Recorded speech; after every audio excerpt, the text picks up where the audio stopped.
नमस्कार दोस्तों, मैं हूं आपकी दोस्त शिखा।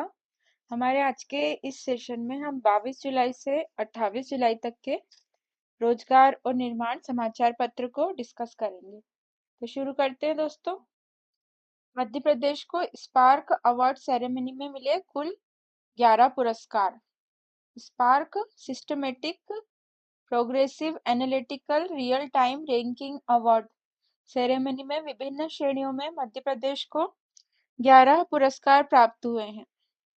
मुख्यमंत्री डॉक्टर मोहन यादव ने नगरीय विकास एवं आवास विभाग की पूरी टीम को बधाई दी है। अंतरविभागीय राज्य स्तरीय समिति का गठन। राज्य शासन द्वारा मध्य प्रदेश के राष्ट्रीय उद्यानों एवं वन्य जीव अभयारण्यों के अधिसूचित इको सेंसिटिव जोन्स का zonal master plan Madhya Pradesh tourism board द्वारा बनाया जा रहा है। जोन मास्टर प्लान के गजट नोटिफिकेशन से पूर्व परीक्षण एवं स्पष्ट अनुशंसा के लिए अंतरविभागीय राज्य स्तरीय समिति का गठन किया गया। मध्य प्रदेश पुलिस को सशक्त बनाने के लिए संसाधनों की कोई कमी नहीं आने दी जाएगी। मुख्यमंत्री डॉक्टर मोहन यादव ने मोतीलाल नेहरू स्टेडियम में आयोजित स्वर मेघ कार्यक्रम को संबोधित करते हुए ये कहा है दोस्तों। मुख्यमंत्री ने कहा कि प्रदेश के हर जिले में स्वतंत्र रूप से पुलिस बैंड दल कार्य करेगा। स्वर मेघ के अंतर्गत नवगठित पुलिस बैंड के सहभागी प्रत्येक सदस्य को 11,11 हजार रुपए की प्रोत्साहन राशि भी मिलेगी। सिनेमा हॉल निवेशकों को मिलेगा 75 लाख रुपए तक का अनुदान। मध्य प्रदेश टूरिज्म बोर्ड द्वारा बनाई गई फिल्म पर्यटन नीति निवेशकों को सिनेमा में निवेश के लिए प्रोत्साहित कर रही है। मल्टीप्लेक्स और सिनेमा हॉल निर्माण नवीनीकरण और उन्नयन के लिए फिल्म पर्यटन फिल्म नीति 2020 के अंतर्गत निवेशकों को 75 लाख रुपए तक का अनुदान दिया जा रहा है। सिंगल स्क्रीन सिनेमा हॉल की स्थापना के लिए 50 लाख रुपए, मौजूदा सिनेमा घर के उन्नयन के लिए 75 लाख रुपए और मल्टीप्लेक्स की स्थापना को प्रोत्साहित करने के लिए 75 लाख रुपए तक का अनुदान दिया जा रहा है। मुख्यमंत्री की कार्यशैली से देश के उद्योगपति प्रभावित।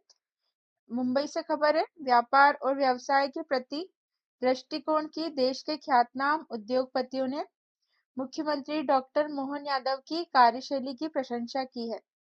देश के प्रसिद्ध उद्योगपतियों ने मुंबई में संपन्न हुए एमपी ग्लोबल इन्वेस्टर समिट 2025 में मोहन यादव की स्पष्टवादिता और दृढ़ता की प्रशंसा की है।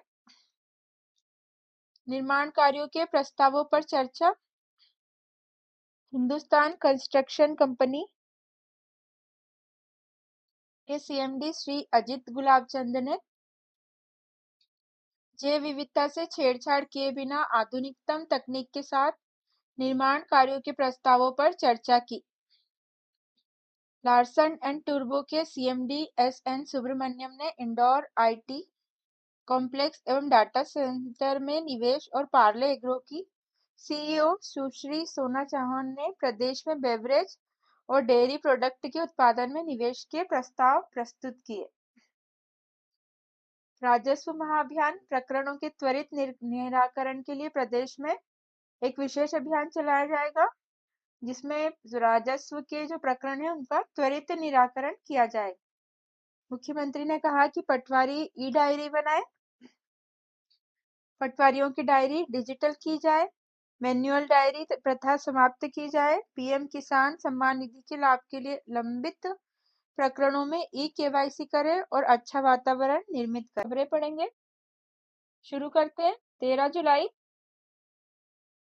इसमें हम पिछले सप्ताह की जो मुख्य खबरें हैं उन्हें पढ़ेंगे। 13 जुलाई रांची में दिव्यांगों के लिए खुलेगा पूर्वी भारत का पहला विश्वविद्यालय। झारखंड का जो रांची है उसमें दिव्यांग छात्रों के लिए भारत का पहला विश्वविद्यालय खोला जाएगा।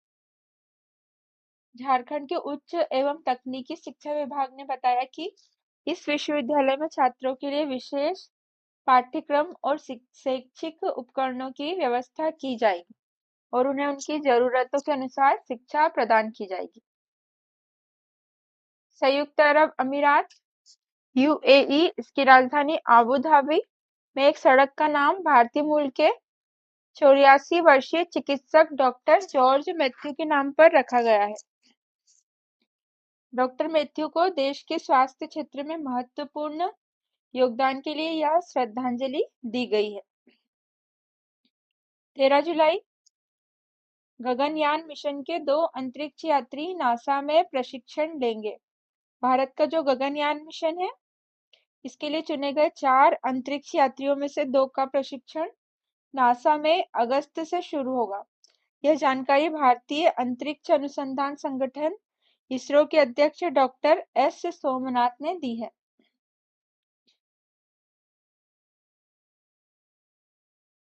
भारत धीरे धीरे कैशलेस इकोनॉमी की ओर बढ़ने लगा है।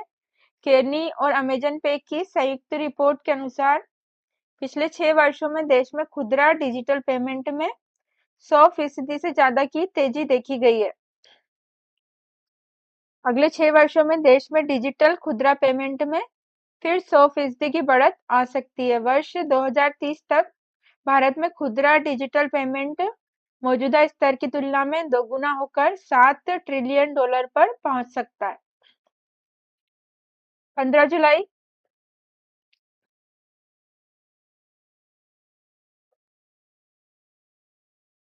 देश के सीमावर्ती गांवों में दिसंबर तक पहुंचेगा 4G नेटवर्क।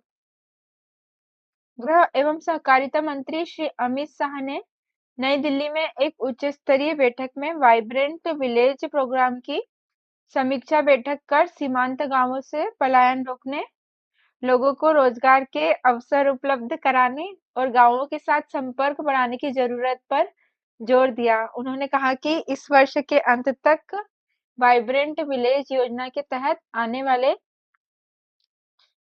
सीमावर्ती गांव 4G नेटवर्क से जुड़ जाएंगे। इसके साथ ही 136 सीमांत गांवों को 12 सड़कों से जोड़ने का काम भी तेजी से चलने लगा है।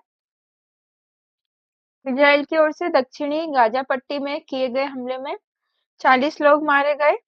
इजरायली अधिकारियों ने कहा है कि हमास का कमांडर मोहम्मद दीफ निशाने पर था। दीफ को 7 अक्टूबर के हमले का मुख्य साजिशकर्ता माना जाता है, जिसमें दक्षिणी इजराइल में 1200 लोग मारे गए थे। दीफ वर्षों से इजराइल की वांछित सूची में शीर्ष पर है। इससे पहले इजरायली हमलों में वह हर बार बच निकला है। दीफ के मारे जाने पर संघर्ष विराम वार्ता के पटरी से उतरने का खतरा है। वहीं हमास ने एक बयान में कहा कि ये झूठे दावे भयावह नरसंहार को छिपाने के लिए किए जा रहे हैं। 16 जुलाई, भारतीय स्टेट बैंक ने ब्याज दरों में बढ़ोतरी की। देश के सबसे बड़े सरकारी बैंक भारतीय स्टेट बैंक से ऋण लेना अब महंगा हो गया है दोस्तों। इसका कारण यह है कि बैंक ने मार्जिनल कॉस्ट ऑफ फंड्स पर आधारित कर्ज पर ब्याज की दरों में 5 से 10 आधार अंक की बढ़ोतरी कर दी है। नई दरें 15 जुलाई से प्रभावी हो गई हैं। पाकिस्तान में शहबाज शरीफ की सरकार पूर्व प्रधानमंत्री इमरान खान की पार्टी पाकिस्तान तहरीक-ए-इंसाफ पीटीआई पर बैन लगाने जा रही है। शहबाज सरकार में आईटी मंत्री अताउल्लाह तरार ने बैन की घोषणा करते हुए कहा कि सरकार ने देशद्रोही गतिविधियों में शामिल होने के चलते पाकिस्तान तहरीक-ए-इंसाफ को बैन करने का फैसला किया है। सरकार ने यह फैसला उस वक्त किया है जब पीटीआई के फहार और पूर्व प्रधानमंत्री इमरान खान 1 साल से जेल में हैं। 17 जुलाई, केंद्र सरकार ने किया नीति आयोग का पुनर्गठन। केंद्र सरकार ने नीति आयोग का पुनर्गठन किया। प्रधानमंत्री श्री नरेंद्र मोदी नीति आयोग के अध्यक्ष हैं, जबकि श्री सुमन के बेरी आयोग के उपाध्यक्ष होंगे। ये इम्पोर्टेंट है दोस्तों, ये याद रखना। आयोग में doctor VK Saraswat, professor Ramesh Chandra, doctor VK Paul और अरविंद वीरमानी पूर्णकालिक सदस्य बने हैं। रक्षा मंत्री श्री राजनाथ सिंह, गृह मंत्री श्री अमित शाह, कृषि मंत्री श्री शिवराज सिंह चौहान और वित्त मंत्री श्रीमती निर्मला सीतारमण को पदेन सदस्य नामित किया गया है। नीति आयोग में केंद्रीय मंत्री श्री ललन सिंह, श्री राममोहन नायडू, श्री जीतन राम मांझी और श्री चिराग पासवान को विशेष आमंत्रित सदस्य बनाया गया है। राष्ट्रपति भवन ने नीति आयोग में नए संशोधन को अपनी सहमति दे दी है और इस संबंध में एक अधिसूचना भी जारी की गई है। केंद्रीय शिक्षा मंत्रालय और विश्वविद्यालय अनुदान आयोग यूजीसी ने अगले 5 वर्षों में भारतीय भाषाओं में 22,000 पुस्तकें तैयार करने के लिए अस्मिता परियोजना शुरू की है। इस परियोजना को 5 वर्षों में पूरा किया जाएगा। अस्मिता अनुवाद और अकादमिक लेखन के जरिए भारतीय भाषाओं में अध्ययन सामग्री का संवर्धन नामक परियोजना की शुरुआत उच्चतर शिक्षा सचिव संजय मूर्ति ने की। शिक्षा में भारतीय भाषाओं को बढ़ावा देने के लिए यह यूजीसी और भारतीय भाषा समिति की एक सहयोगात्मक कोशिश है। इस परियोजना का लक्ष्य 5 वर्षों के भीतर 22 भाषाओं में 1,000 पुस्तकें तैयार करना है। इसका नेतृत्व करने के लिए 13 नोडल विश्वविद्यालयों को चिन्हित किया गया है। केंद्रीय मंत्री श्री एच.डी. कुमारस्वामी ने कहा कि सरकार इलेक्ट्रिक वाहनों को बढ़ावा देने के लिए फेम 3 योजना पर काम कर रही है और बजट के बाद इसे लागू किया जाएगा। भारी उद्योग एवं इस्पात मंत्री ने मोटर वाहन उद्योग संगठन सियाम द्वारा आयोजित एक कार्यक्रम में पत्रकारों से कहा कि हाइब्रिड और इलेक्ट्रिक वाहनों को तेजी से अपनाने एवं मैन्युफैक्चरिंग योजना के तीसरे चरण को आगामी केंद्रीय बजट में शामिल नहीं किया जाएगा। 18 जुलाई विश्वविद्यालय में शिक्षकों के खाली पदों को लेकर यूजीसी सख्त हो गई है। नए शैक्षणिक सत्र शुरू होने से पहले विश्वविद्यालय अनुदान आयोग यूजीसी ने देश भर के विश्वविद्यालयों और कॉलेजों में शिक्षकों के खाली पदों को भरने को लेकर सख्ती दिखाई है। साथ ही सभी विश्वविद्यालय से पूछा है कि वह बताएं कि खाली पदों को भरने के लिए उन्होंने क्या कदम उठाए हैं। यूजीसी ने सभी विश्वविद्यालयों और कॉलेजों से 31 जुलाई तक शिक्षकों के स्वीकृत और रिक्त पदों दोनों का ही ब्यौरा देने को कहा है। यूजीसी ने यह कदम केंद्रीय विश्वविद्यालयों में शिक्षकों के लंबे समय से खाली पड़े करीब 7,000 पदों को भरने में मिली सफलता के बाद उठाया है। Chegg.org ग्लोबल स्टूडेंट प्राइज 2024 पुरस्कार के लिए शीर्ष 50 उम्मीदवारों में 3 भारतीय छात्रों ने जगह बनाई है। यह एक वार्षिक पुरस्कार है जो शिक्षा और समाज पर वास्तविक प्रभाव डालने वाले असाधारण छात्र को दिया जाता है। इस पुरस्कार के लिए बेंगलुरु के 17 वर्षीय छात्र प्रज्वल नवीन हलाले, बेंगलुरु की ही 16 वर्षीय छात्रा दिवा उत्कर्ष और जयपुर के 17 वर्षीय छात्र कविन शर्मा शामिल हैं। इसके जो विजेता हैं उन्हें 1 लाख अमेरिकी डॉलर की राशि दी जाती है। 19 जुलाई प्रधानमंत्री संयुक्त राष्ट्र महासभा को कर सकते हैं संबोधित। श्री नरेंद्र मोदी 3 वर्ष बाद फिर संयुक्त राष्ट्र महासभा के वार्षिक उच्च स्तरीय सत्र को संबोधित कर सकते हैं। संयुक्त राष्ट्र की ओर से इस संदर्भ में अनंतिम सूची जारी की गई है। महासभा के 79वें सत्र में यह उच्च स्तरीय चर्चा 24 से 30 सितंबर तक चलेगी। संयुक्त राष्ट्र ने महासभा की उच्च स्तरीय चर्चा में भाग लेने वाले वक्ताओं की सूची जारी की है। इसके अनुसार भारत के प्रधानमंत्री श्री मोदी न्यूयॉर्क में स्थानीय समय अनुसार 26 सितंबर को अपराह्न 3 से 6 बजे के बीच महासभा को संबोधित करेंगे। ओमान के समुद्री तट पर एक तेल टैंकर डूब जाने के बाद 16 सदस्यीय चालक दल में से कम 9 लोगों को बचा लिया गया है, जबकि एक सदस्य की मौत हो गई है। बचाए गए लोगों में 8 भारतीय हैं।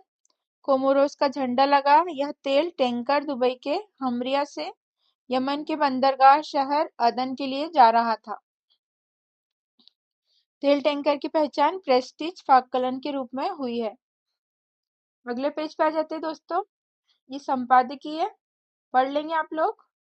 जनजातीय समाज के समग्र विकास का संकल्प, पीएम जनमन योजना की बात की है इसमें।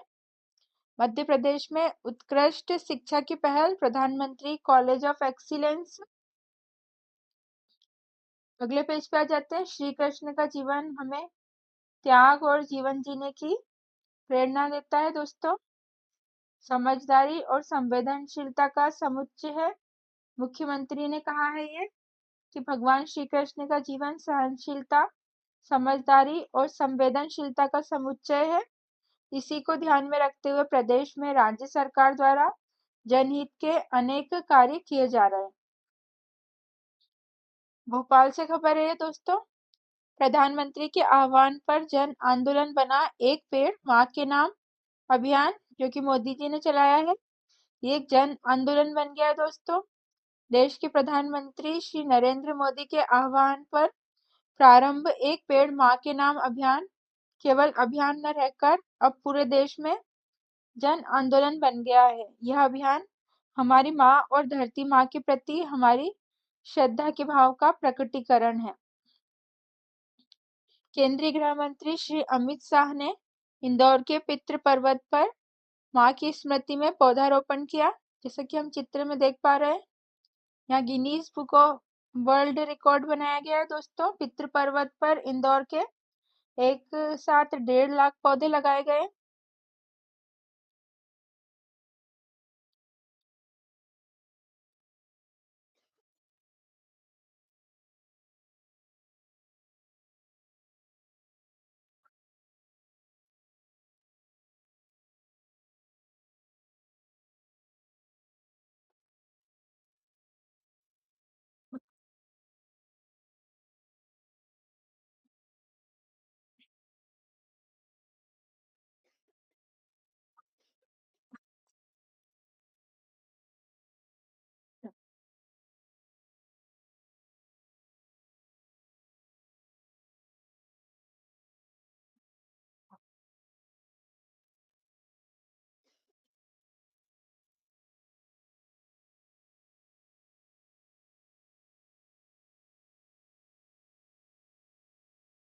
एमएसएमई इकाइयों का भुगतान केंद्रीकृत ऑनलाइन प्रणाली से होगा अब दोस्तों। मृतक के परिवार को 10 लाख रुपए की आर्थिक सहायता। मुख्यमंत्री डॉक्टर मोहन यादव ने सिंगरौली जिले के ग्राम तेंदुआ पौड़ी में घटी घटना में युवक के निधन पर दुख व्यक्त किया और मृतक के परिजन को शासन की ओर से 10 लाख रुपए की आर्थिक सहायता दिए जाने के निर्देश दिए। मुख्यमंत्री ने ग्रहण किया Guinness book of world record का प्रमाण पत्र। चित्र में हम देख रहे हैं मुख्यमंत्री डॉक्टर मोहन यादव ने इंदौर में पूर्व लोकसभा अध्यक्ष श्रीमती सुमित्रा महाजन से उनके निवास पर भेंट की। Guinness book of world record ने मध्य प्रदेश शासन को 24 घंटे की अवधि में सर्वाधिक पौधारोपण का प्रमाण पत्र दिया है, जो कि मुख्यमंत्री मोहन यादव ने रेवती रेंज में यह प्रमाण पत्र ग्रहण किया। प्रदेश में जहां पर श्री राम श्री कृष्ण के चरण पड़े वहां स्थापित होंगे तीर्थ। श्योपुर से खबर है। मुख्यमंत्री डॉक्टर मोहन यादव ने श्योपुर विजयपुर तहसील में आयोजित भागवत कथा में स्थानीय विधायक और कैबिनेट मंत्री श्री रामनिवास रावत की मांग पर 15 ग्रामीण क्षेत्र की सड़कों को स्वीकृति प्रदान की है। पीएम कॉलेज ऑफ एक्सीलेंस में सैद्धांतिक के साथ मिलेगा व्यवहारिक ज्ञान। श्रीमती गौर भोपाल से खबर है। पिछड़ा वर्ग एवं अल्पसंख्यक कल्याण राज्य मंत्री स्वतंत्र प्रभार श्रीमती कृष्णा गौर ने भोपाल के शासकीय हमीदिया कला एवं वाणिज्य महाविद्यालय का प्रधानमंत्री कॉलेज ऑफ एक्सीलेंस के रूप में शुभारंभ करते हुए कहा कि प्रधानमंत्री कॉलेज ऑफ एक्सीलेंस के माध्यम से विद्यार्थियों को सैद्धांतिक के साथ व्यवहारिक ज्ञान भी दिया जाएगा। अगले पेज पे आ जाते हैं। मध्य प्रदेश में मुख्यमंत्री तीर्थ दर्शन योजना का होगा विस्तार। मुख्यमंत्री डॉक्टर मोहन यादव ने मंत्रालय में मुख्यमंत्री तीर्थ दर्शन योजना की समीक्षा की है। मध्य प्रदेश के वरिष्ठ नागरिकों को देश के प्रसिद्ध तीर्थ स्थलों के साथ ही मध्य प्रदेश स्थित प्रमुख धार्मिक स्थलों के भ्रमण करवाए जाने को दृष्टिगत रखते हुए मुख्यमंत्री तीर्थ दर्शन योजना का विस्तार किया जाए। इसके लिए धार्मिक न्यास और धर्मस्व विभाग आवश्यक अध्ययन कर कार्य योजना तैयार करे। यह बात मुख्यमंत्री डॉक्टर मोहन यादव ने तीर्थ दर्शन योजना की समीक्षा बैठक में कही है। जनजातीय कलाकारों की सांस्कृतिक यात्रा करें आयोजित। मुख्यमंत्री ने कहा कि प्रदेश के जनजातीय बहुल क्षेत्रों में अनेक लोक गायक, संगीतकार और कलाकार निवास करते हैं। इन्हें प्रदेश के विभिन्न स्थानों के भ्रमण के लिए आमंत्रित किया जाए। निरंतर करें सुविधाओं में वृद्धि। मुख्यमंत्री ने कहा कि प्रदेश के प्रमुख तीर्थ स्थानों के साथ ही अन्य देव स्थलों पर भी विभिन्न सुविधाओं का विकास आवश्यक है। देव स्थल परिसर सुविधा युक्त हो, इसके लिए विभिन्न संबंधित विभाग सक्रिय रहें। महिलाओं का स्वास्थ्य सशक्त समाज की समृद्धि और विकास का आधार है। उप मुख्यमंत्री श्री राजेंद्र शुक्ल ने कहा कि महिलाएं परिवार और समाज की आधारशिला हैं। उनका स्वास्थ्य परिवार की आर्थिक और सामाजिक स्थिरता के लिए आवश्यक है। महिलाओं का स्वास्थ्य समाज की समृद्धि और विकास का आधार है। मुख्यमंत्री ने इंदौर संभाग में हुए कार्यों को सराहा। मुख्यमंत्री डॉक्टर मोहन यादव ने जल गंगा संवर्धन अभियान के तहत इंदौर संभाग में हुए कार्यों और उपलब्धियों की सराहना की है और कहा कि इस अभियान में इंदौर संभाग में हुए नव आचार अद्भुत है। इन कार्यों से पर्यावरण संरक्षण एवं जल संवर्धन में मदद मिलेगी। मध्य प्रदेश के नए प्रयोग को गुजरात सरकार भी अपनाएगी। गुजरात के जल संसाधन मंत्री श्री कुंवरजी भाई बावलिया ने प्रदेश के जल संसाधन मंत्री श्री तुलसीराम सिलावट से उनके निवास पहुंचकर मुलाकात की। मंत्रीद्वय ने दोनों राज्यों की सिंचाई परियोजनाओं और आपसी सहयोग पर विस्तार से चर्चा की। श्री कुंवरजी भाई बावलिया ने कहा कि सिंचाई के क्षेत्र में मध्य प्रदेश नित नए कीर्तिमान स्थापित कर रहा है।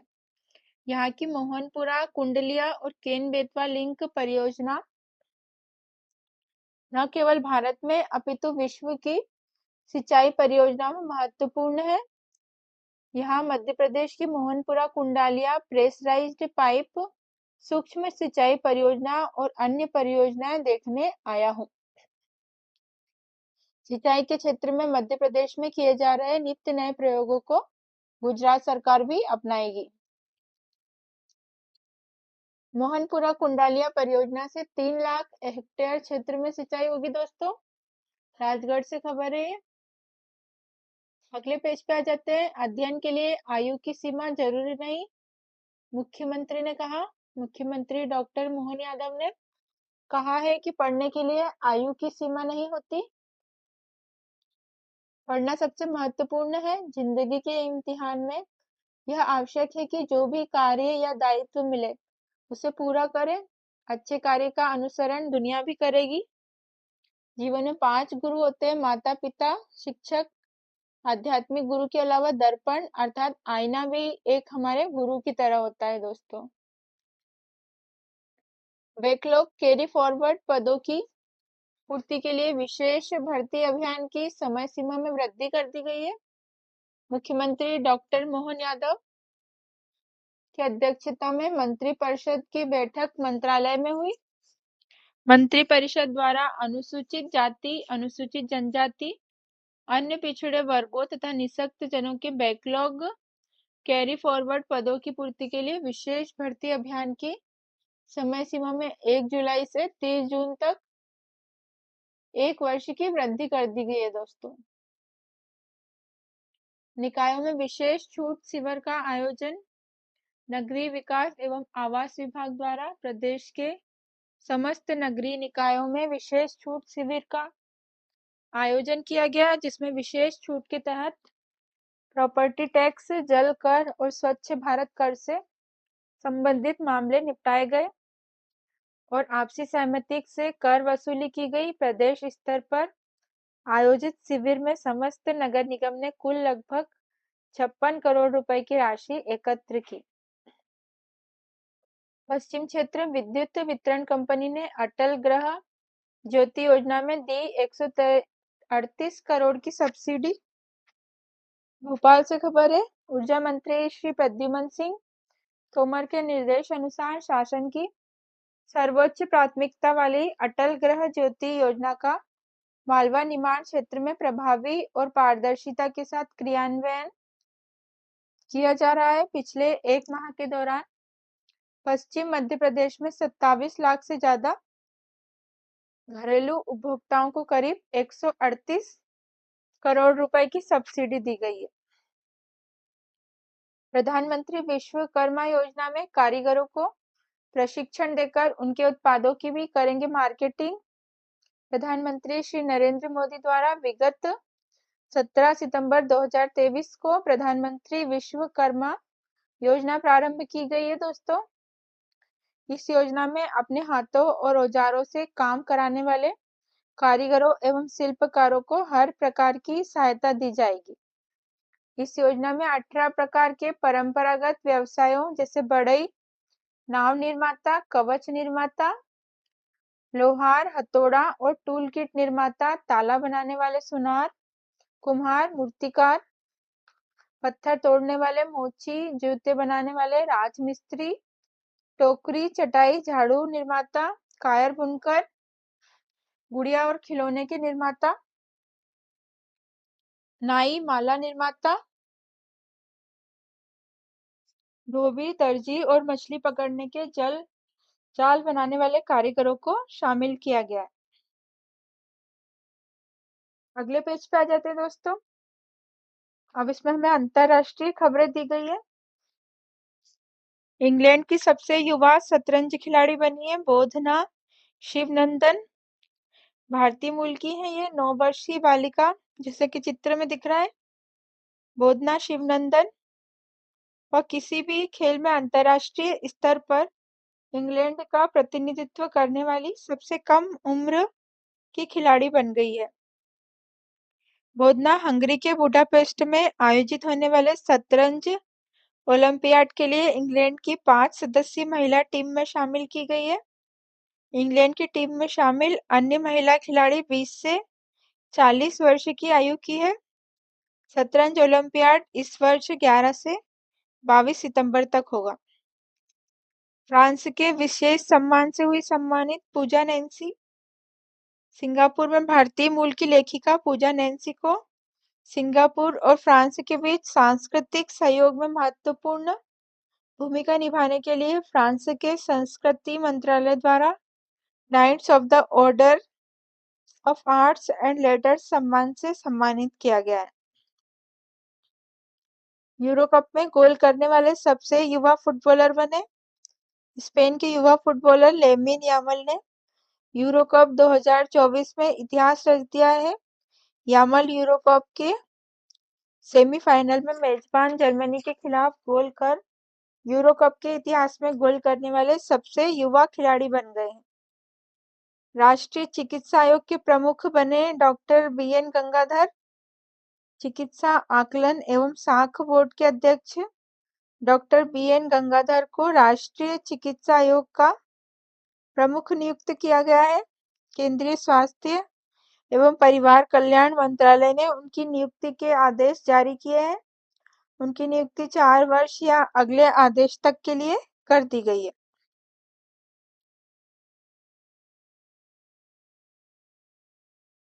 लघु कथा ने जीता कॉमनवेल्थ पुरस्कार।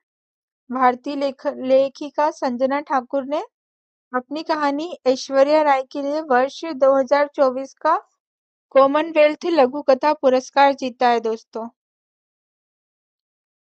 न्यायमूर्ति गुरमीत सिंह संधावालिया मध्य प्रदेश हाईकोर्ट के मुख्य न्यायाधीश बने हैं।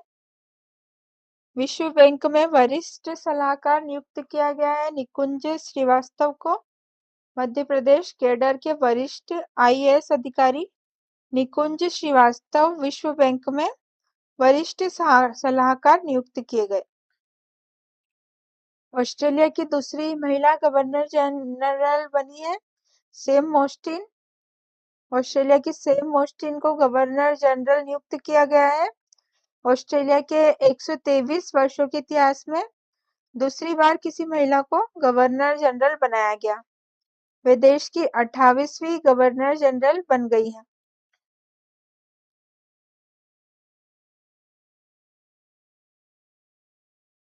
WTA फाइनल्स की नई टूर्नामेंट निर्देशक होगी स्पेन की पूर्व महिला टेनिस खिलाड़ी गार्बाइन मुगुरुजा। सऊदी अरब में आयोजित होने वाले WTA फाइनल्स 2024 से 26 की टूर्नामेंट निर्देशक होंगी।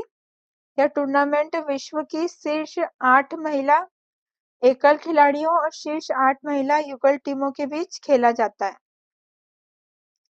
20 वर्ष बाद जारी किए नए करेंसी नोट। जापान में 2 दशक के बाद नए करेंसी नोट जारी किए गए हैं। इनमें 10,000, 5,000 और 1,000 येन के नए नोट शामिल है। फ्रांस के प्रधानमंत्री पद से इस्तीफा दिया गया है। फ्रांस में संपन्न हुए राष्ट्रपति चुनाव में न्यू पॉपुलर फ्रंट की जीत के बाद प्रधानमंत्री गैब्रियल एटल ने अपने पद से इस्तीफा देने की घोषणा की। वामपंथी झुकाव वाला गठबंधन न्यू पॉपुलर फ्रंट चुनाव में सबसे ज्यादा सीट जीतने के बावजूद बहुमत से दूर रह गया। भारतीय बैडमिंटन टीम के मेंटोर बने प्रकाश पादुकोण। भारतीय ओलंपिक संघ ने पूर्व महान बैडमिंटन खिलाड़ी प्रकाश पादुकोण को पेरिस ओलंपिक के लिए भारतीय बैडमिंटन टीम का मेंटोर नियुक्त किया है। वह पेरिस ओलंपिक में 15 सदस्यीय भारतीय बैडमिंटन टीम के साथ यात्रा करेंगे। भारतीय दल में 7 खिलाड़ी और 8 सहयोगी स्टाफ है, जिनमें कोच और फिजियो भी शामिल है।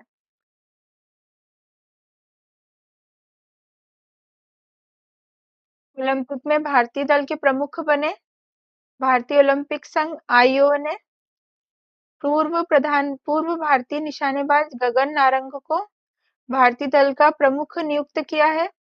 गगन अब पेरिस ओलंपिक में भारतीय दल को लीड करेंगे। गगन को एमसी मेरी कॉम की जगह भारतीय दल का प्रमुख बनाया गया है।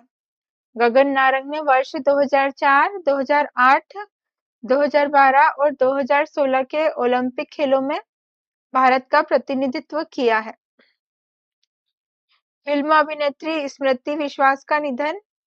हिंदी, मराठी और बांग्ला फिल्मों की दिग्गज अभिनेत्री स्मृति विश्वास का 100 वर्ष की आयु में निधन हो गया है।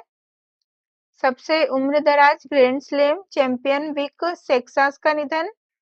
विंबलडन विजेता और टेनिस हॉल फेम में शामिल अमेरिका के दिग्गज टेनिस खिलाड़ी विक सेक्सास का 100 वर्ष की आयु में निधन हो गया है। अमेरिकी फिल्म निर्माता जॉन लैंडेउ का निधन। अमेरिका के दिग्गज फिल्म निर्माता और ऑस्कर पुरस्कार विजेता जॉन लैंडेउ का निधन हो गया है। वह 63 वर्ष के थे। लैंडेउ ने फिल्म निर्देशक जेम्स कैमरन के साथ मिलकर टाइटैनिक और अवतार जैसी बेहतरीन फिल्मों का निर्माण किया है। पुरातात्विक और ऐतिहासिक समृद्धि की नगरी है मंदसौर। जैसा कि हम हर हफ्ते रोजगार और निर्माण में एक मध्य प्रदेश का जिला पढ़ रहे हैं, तो आज मंदसौर पढ़ेंगे दोस्तों। मंदसौर जिला मध्य प्रदेश के 2 जिलों के बीच स्थित है, नीमच और रतलाम। यह राजस्थान की प्रतापगढ़, चित्तौड़गढ़, कोटा, झालावाड़ जिलों से घिरा हुआ है। राजस्थान से घिरा हुआ है, इसलिए राजस्थानी संस्कृति देखी जाती है यहाँ पर। मंदसौर जिला उज्जैन संभाग में शामिल है। जिले का मुख्यालय मंदसौर शहर है। समृद्ध मंदसौर को शिवना तट पर स्थित पशुपतिनाथ का जो मंदिर है, विश्व प्रसिद्ध बनाता है। यहाँ की आम भाषा मालवी है, राजस्थानी और मिश्रित हिंदी है।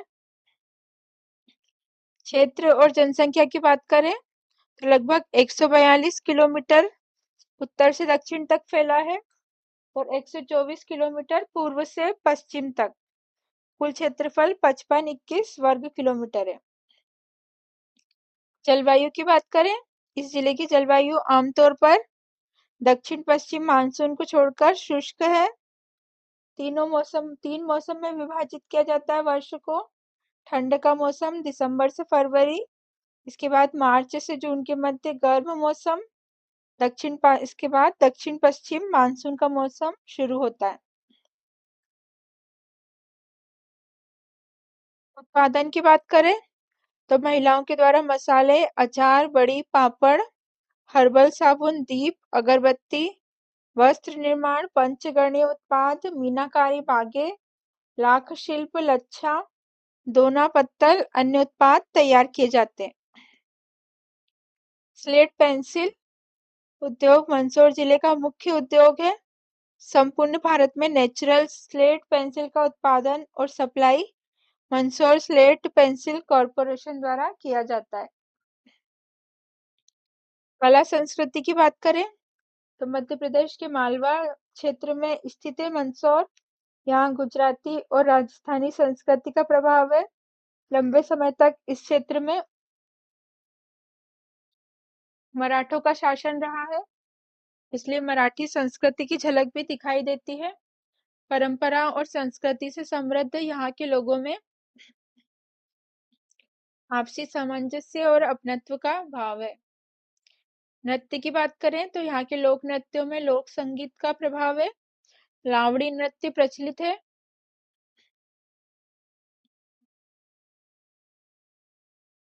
यहाँ की जो लोकप्रिय नृत्य शैली है वो स्वांग है। पार्श्वनाथ मंदिर प्रसिद्ध है यहाँ पे। मंदसौर से 16 किलोमीटर की दूरी पर स्थित है पार्श्वनाथ मंदिर। इस तीर्थ स्थल की स्थापना राजा संप्रति ने की थी। यहाँ भगवान पार्श्वनाथ की काले रंग की प्रतिमा पद्मासन मुद्रा में विराजमान है। कुकड़ेश्वर जैन तीर्थ स्थल के रूप में विख्यात है। यह पवित्र गांव मंदसौर से 86 किलोमीटर की दूरी पर है। यहाँ के मंदिर राज्य के सबसे प्राचीनतम मंदिरों में से एक माने जाते हैं। भानपुरा मंदसौर से 127 किलोमीटर की दूरी पर है। यहाँ राज्य करने वाले राजा भानु भील के नाम पर इस स्थान का नाम है। भगवान शिव की भयावह छवि प्रस्तुत कर रहे हैं। इसके बाद गांधी सागर बांध है यहाँ पर दोस्तों। गांधी सागर बांध जिला मुख्यालय से 168 किलोमीटर की दूरी पर स्थित है। इसका निर्माण चंबल नदी पर किया गया है। इसकी शुरुआत 1954 में की गई थी। बिजली स्टेशन में 1957 में काम शुरू किया गया, जबकि बिजली उत्पादन और वितरण नवंबर 1960 में हुआ। गांधी सागर बांध और पावर स्टेशन के निर्माण पर कुल खर्च लगभग रुपए 18 करोड़ 40 लाख हुआ है। यह जो गांधी सागर पावर स्टेशन है पूरे जिले में बिजली की आपूर्ति करता है। बिजली की जरूरतों को पूरा करने के अलावा इस बिजली घर से बिजली मध्य प्रदेश और राजस्थान राज्य में भी सप्लाई की जाती है। धर्मराजेश्वर मंदसौर से 106 किलोमीटर पर सामगढ़ तहसील में चंदवासा ग्राम के निकट स्थित है। यहाँ बौद्ध गुफाएं भी स्थित है। यह मंदिर एक विशाल पहाड़ के अंदर एक ही चट्टान को काटकर अजंता की गुफाओं की शैली में बना है। यह गुफाएं उत्तरी नागरिक शैली में बनी हुई है। परासली मंदसौर जिले का यह गांव मंदसौर से 90 किलोमीटर की दूरी पर है। जैन तीर्थ केंद्र के रूप में विख्यात इस गांव में राज्य के कुछ लोकप्रिय मंदिर देखे जा सकते हैं। श्री पारासली तीर्थ और श्री नागेश्वर तीर्थ यहाँ के प्रसिद्ध दर्शनीय स्थल है। पशुपतिनाथ जी का मेला हर वर्ष नवंबर माह में श्री पशुपतिनाथ के मंदिर प्रांगण में मेला आयोजित किया जाता है। पशुपतिनाथ जी की शाही सवारी सावन महीने में अंतिम सोमवार को निकाली जाती है। इस दौरान शहरवासी भगवान पशुपतिनाथ जी के दर्शन करते हैं। चित्र में हम देख रहे हैं ये पशुपतिनाथ मंदिर बहुत ही खूबसूरत दिखाई दे रहा है दोस्तों। मंदसौर का मुख्य आकर्षण है ये। पशुपतिनाथ भगवान शिव का पर्यायवाची नाम है। मंदिर की कलात्मक भव्य मूर्ति का निर्माण चमकते हुए गहरे तांबे के उग्र चट्टान खंड में हुआ है। मंदिर शिवना नदी के तट पर है। इसका वजन 4600 किलोग्राम है। वक्रता में ऊंचाई 7.25 फीट और सीधी में 11.25 फीट है। इसके 8 सिर हैं जो मूर्ति को 2 भागों में विभाजित करते हैं। पहला भाग 4 शीर्ष पर और दूसरा भाग 4 शीर्ष तल में है। शीर्ष 4 सिर स्पष्ट, परिष्कृत और पूर्ण है, तो नीचे के 4 शीर्ष परिष्कृत नहीं है। इस मंदिर के चारों दिशाओं में 4 दरवाजे हैं, लेकिन प्रवेश द्वार पश्चिम में स्थित है। मूर्ति के जो सिर पश्चिम में स्थित है, भगवान शिव की भयावह छवि को प्रस्तुत कर रहे हैं। इस सिर के श्रृंगार में 3 रास्प नख दिखाई देते हैं, जो जहरीले सांप के गोलों के आकार के बालों में होते हैं। तीसरी आंख उभरी हुई प्रतीत होती है। केंद्र में उलझे हुए बाल सांपों से घिरे हैं, जो सर्वनाश करने वाले ओमकार का प्रतीक है। अब हम अगले पेज पे आ जाते हैं दोस्तों। ये खेल का पेज है। भारत ने जीता world champions of legend tournament. Bharat ने पाकिस्तान को हराकर world champions of legend tournament जीत लिया है। इस टूर्नामेंट में पूर्व क्रिकेटरों ने हिस्सा लिया था। टूर्नामेंट के फाइनल में भारत ने पाकिस्तान को 5 विकेट से हराया। मैच में पाकिस्तान ने पहले बल्लेबाजी करते हुए 20 ओवरों में 6 विकेट खोकर 156 रन बनाए। पाकिस्तान के लिए शोएब मालिक ने सबसे ज्यादा 41 रनों की पारी खेली। वहीं कामरान अकमल 24 और शोएब मकसूद 21 ने भी उपयोगी पारी खेली है। पेरिस ओलंपिक में हिस्सा लेगा 117 खिलाड़ियों का भारतीय दल। खेल मंत्रालय ने 26 जुलाई से शुरू होने वाले पेरिस ओलंपिक खेलों के लिए भारतीय दल की घोषणा कर दी है। भारतीय दल में 117 खिलाड़ियों को जगह मिली है। खेल मंत्रालय के अनुसार इन खिलाड़ियों को साथ देने के लिए 140 सदस्य सपोर्ट स्टाफ और अन्य अधिकारी भी पेरिस जाएंगे। सात्विक और चिराग को ओलंपिक में मिला आसान ड्रॉ।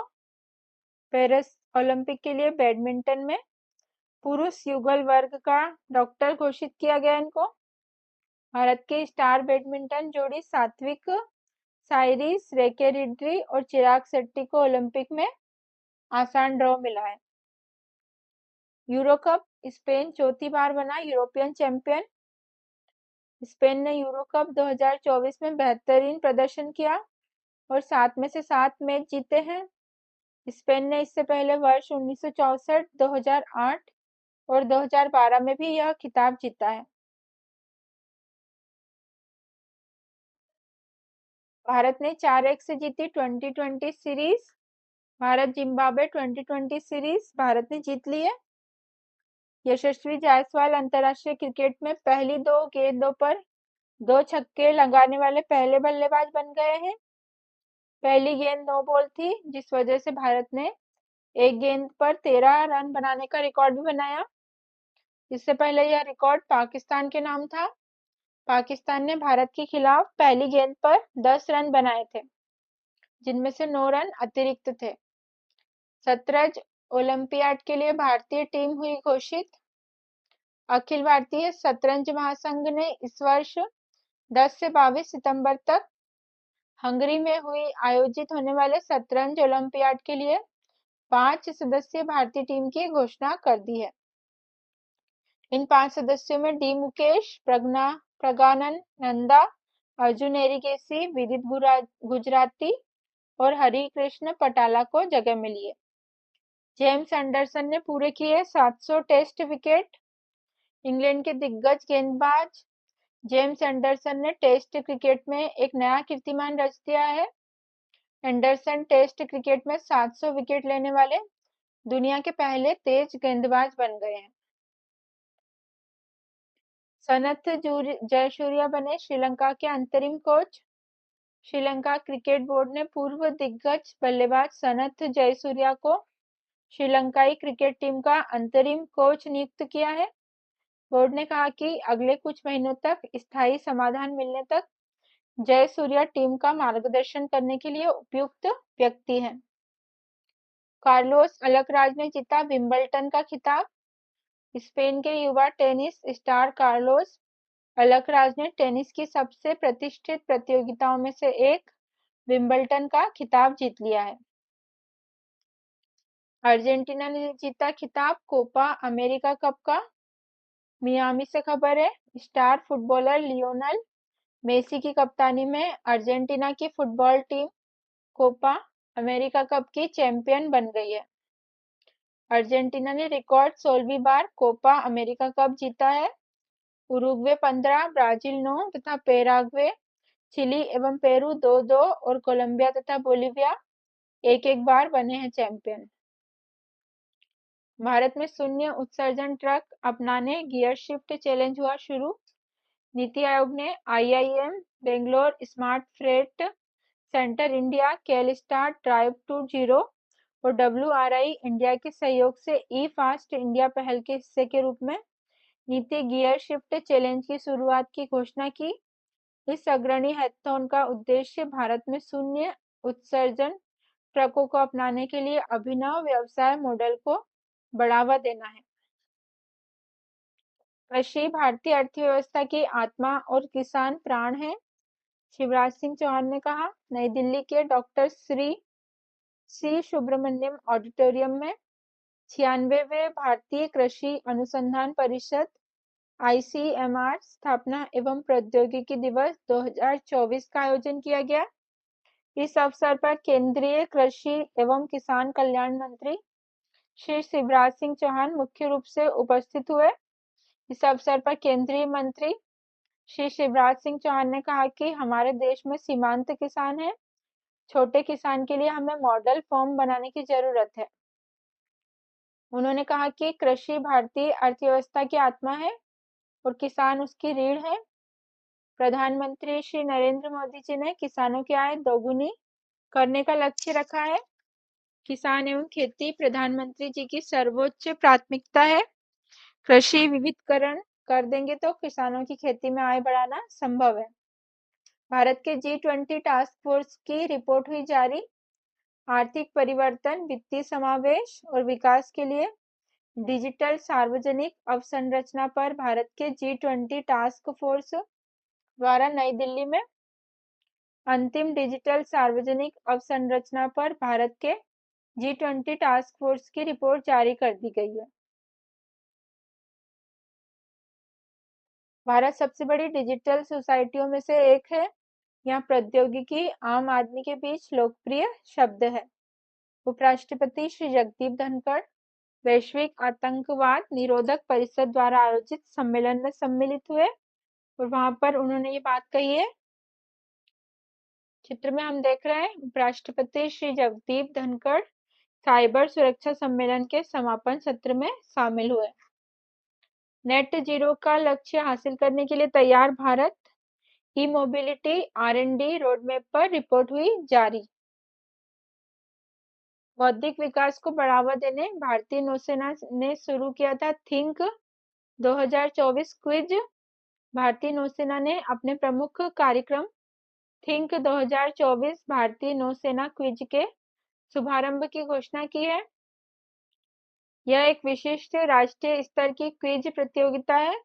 यह आयोजन बौद्धिक विकास को बढ़ावा देने और युवा मस्तिष्क को प्रेरित करने का एक विशिष्ट अवसर प्रदान करने के साथ साथ ही हमारी समृद्ध सांस्कृतिक विरासत पर गर्व करने और देशभक्ति की भावना को बढ़ावा देता है।